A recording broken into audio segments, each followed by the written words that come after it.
You trust nurses. You have to. They monitor your heartbeat, adjust your medication, call the code when your life hangs in the balance. But what if the person trained to save you was the reason you flatlined? For 16 years, hospitals kept hiring him, patients kept dying, and no one asked the right questions until it was too late. This is the case of Charles Cullen, the nurse who quietly became one of the most prolific serial killers in American history. And he did it right under everyone's nose. New Jersey, 1987. St. Barnabas Medical Center. Charles Cullen is a quiet, mild-mannered nurse.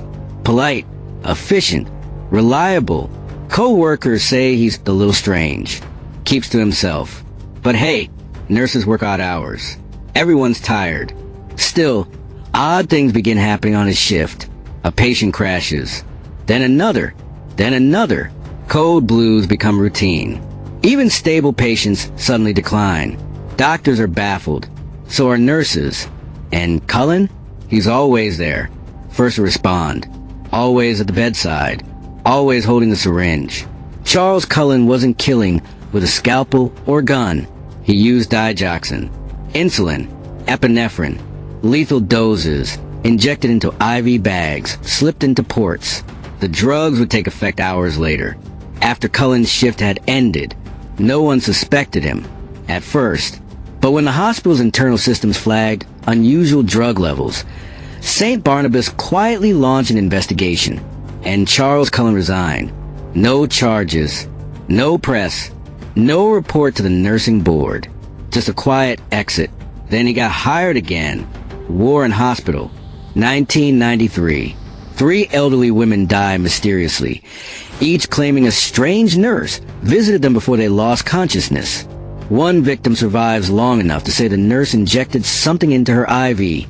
Still, no one investigates Cullen seriously. He keeps his job until he quits. Then he's hired again. Morristown Memorial Hospital, then Hunterdon Medical Center, then Liberty Nursing and Rehabilitation Center. He leaves a trail of death and a paper trail of silence. Each hospital suspects something. Each one lets him go. Quietly. Why? If you're wondering how this went on for 16 years, and why no one raised the alarm, pause right here and hit subscribe. Because at Medical Crime Files, we uncover stories that were never meant to be forgotten. And this story only gets darker from here. Somerset Medical Center, New Jersey, 2003. By now, Cullen has killed dozens, maybe more. But at Somerset, he gets sloppy. A patient named Florian Gall dies unexpectedly. His digoxin level is off the charts. Another patient, Edward O'Toole, coded shortly after Cullen's shift. Lab results don't add up. The hospital's pharmacist raises concerns. So does a nurse supervisor. Still, administrators delay. Months pass. More patients die. Finally, someone calls the police. Detectives interview Cullen. He's evasive, cold, calculated. But then they get a break. Hospital records show Cullen was logged into the medication dispensing system. At times, he wasn't assigned patients. Drugs ordered. Access never documented in charts. It's enough for a warrant. December 2003. Cullen is arrested. At first, he denies everything. But after hours of questioning, he confesses. He admits to killing patients. Not 5, not 10. He estimates over 40. Later investigations link him to at least 29 confirmed murders. Experts believe the number may be over 400. 400.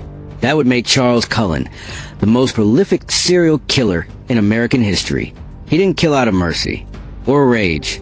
He killed because he could, because he thought he was ending suffering, because he liked to control. Every hospital had a chance to stop him, but they didn't. Why? Fear of lawsuits. Reputation management. No centralized reporting system. Cullen exploited every gap, and hospitals let him walk. Not once, not twice, but 9 times. He wore scrubs, had credentials, and no one wanted to believe a caregiver could be a killer, so they stayed quiet, and patients paid with their lives. In 2006, Charles Cullen was sentenced to multiple life sentences without the possibility of parole. He'll never leave prison. The case force reforms, mandatory background checks, better drug tracking, whistleblower protections, but too late for the victims, because the system didn't just fail them, it protected the man who killed them. If this story disturbed you, it should. If it made you think, share it, because medical crimes are not just rare, they're often buried. And if you want more cases where trust turns deadly, tap the bell icon. The next case might be even worse. Next on Medical Crime Files, a nurse who created medical emergencies just to look like a hero. Dozens died, and hospitals kept calling him back, until someone realized the rescuer was the reason they flatlined. You don't want to miss this one. You're watching Medical Crime Files. Trust betrayed.